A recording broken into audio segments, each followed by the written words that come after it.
Well, good afternoon, everybody. This is a case of Back to the Future today, using the Canon FS200 out here today, and for quite a while, all the trip back to Baltimore and through about August, September of last year.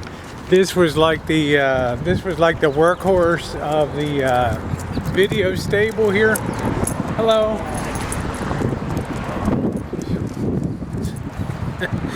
And you know, the Panasonic HV C100 is giving up the ghost now, so there's not much we can do about that anymore. Yeah, you gotta love the guys out here. As Jerome walks by, and Jerome and Terrence, two black guys, and I know him from the neighborhood, and Terrence walks by and he says real loud so I can hear, "Damn, Jerome, you see that bitch is built solid, boy." I'm going to take that as a compliment these days, to be built solid, just squishy enough to be lovable in a clinch, but not too what would you say? I choose my words carefully. Anyway, it's a beautiful Thursday afternoon. It's a bit windy today, but as I recall, this camera does really well in the wind. Unfortunately, it's a standard definition camera. And the real bugaboo about this is I really like this camera a lot when I used it, but the TSA dicks at the airport smashed the screen on it, so then they give you that 10-page form to fill out where you can make a claim, and it's like, well, we'll get back to you. Can you imagine how much shit's busted up every day by TSA rooting through your luggage and all that stuff? So that sucked a big one. So now when I look at the screen, I got like a big crack down the center, and that blows the big one. But we're getting to the point where you would think, as much video gear as I have, the only things that are operating in high definition are the little Bloggy, which does amazing pictures, and that's it. And everything else is standard definition. The Sony DCR DVD 650, which is great. Got the Panasonic SDR H79, which is great. My first real big video camera. And then, of course, the Canon FS200 that I'm using now. I guess you reach a point. The thing with the Panasonic, the high definition one, I really loved it because it was small. And it really had a tremendous amount of features built into it for the price point. Now, of course, I got it used, but I shot over 1,000 videos. Oops, sorry about that. I'm still getting used to chooching this thing, and Mandy's pulling me like a... Mandy! Wait. Mandy's always ready to fly here. Pulling me like a mofo down here. But I shot so many videos with that, and if Jennifer will tell you, I'm a real butterfingers when it comes to dropping crap. She just hears all over the house when I'm around. Everything's just always hitting the floor, always bathroom, kitchen. Mandy, what the hell are you doing? Rough cutting grass? Huh? Holy crap, we got a path here. Oh, brother. I gotta switch up hands. This thing weighs about twice as much as the other one did, so it's just getting used to chooching again with it. But yeah, you shoot about 1,000 videos, and amateur equipment that you buy on eBay and other places, it's just not designed to take the load of day-to-day videography. And if you're uploading sometimes 4 and 5 videos a day, and you're taking SD cards in and out, and you're opening and closing, turning on and off, the equipment takes a beating. And just progressively over time, I've just gradually started to lose equipment.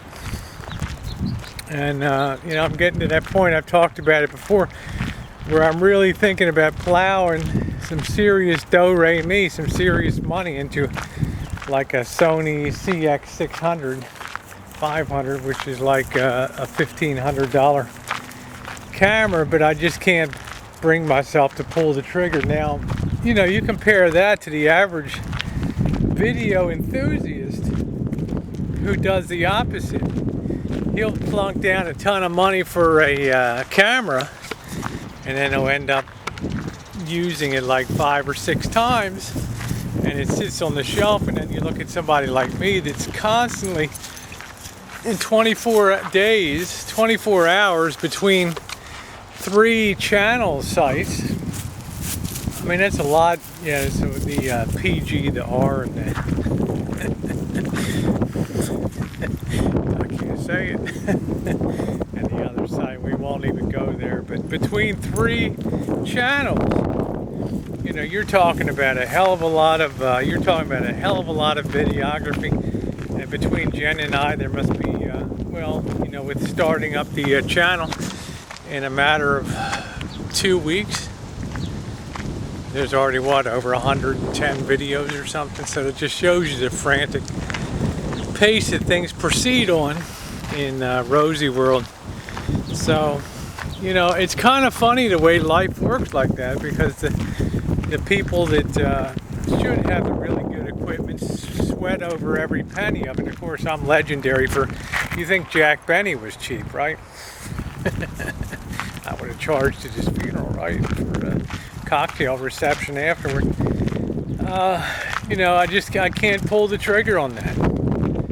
And you know, that's what I say. It's kind of the weird thing about it. I mean, as much as I shoot videos, then there's also the worry. A good friend of mine, George Godley, whose channel I reviewed way back in March of last year or something over in the UK. He's a funny guy. He uploaded like 13,000 videos in a like 12-month stretch, until he finally realized that YouTube, you can't possibly find them all.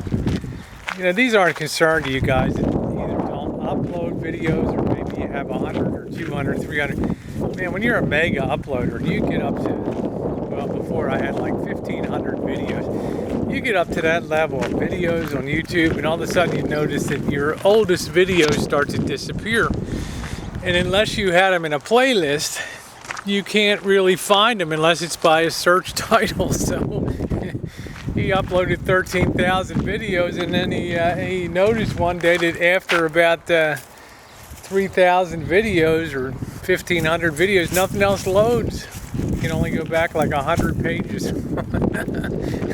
YouTube. So his goal to be a crazy, to break the world record for uploading, he just gave it up, which was kind of dumb anyway, to just set a record for uploading instead of uploading stuff and then notice, oh, I think I set a record. So he kind of had that ass backwards. But he had a $4,000 Nikon video camera, and that was just stolen right from a place that he went to eat by some couple from Africa or something, working some kind of scam. So can you imagine that? I mean, you know, you see a tall building around here, you'd see me pitching off the top of the grain silo over there, right? If I lost that kind of camera, are you kidding me? Unreal. So consequently, I just continue working with beat up equipment. But strangely, the older my cameras are, and I'm not talking about standard definition versus high definition, but the older they are, the better they're built, and the longer they last. That first real baby I got, the Panasonic SDR H79, man, that thing weighed about twice as much, 3 times as much, all metal. It takes the best moon zoom videos. You know, I'm famous for putting up my moon videos when the moon's full and things. Incredible, even compared to the modern high definition stuff. It's amazing.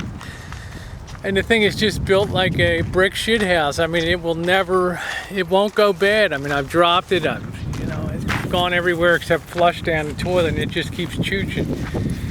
The same with the Sony, the DCR DVD 650. I dropped that damn thing in the mud when I was repairing a well line out back, and threw a shovel full of wet mud right on top of it. It shorted out the battery pack, but I dried it out overnight, charged the battery pack, put it on, and it just chooching away, just as good as ever. And that reminds me of the Canon I'm holding in my hand here. As beautiful as it is, And that cracked screen is really kind of irritating because it didn't have to be.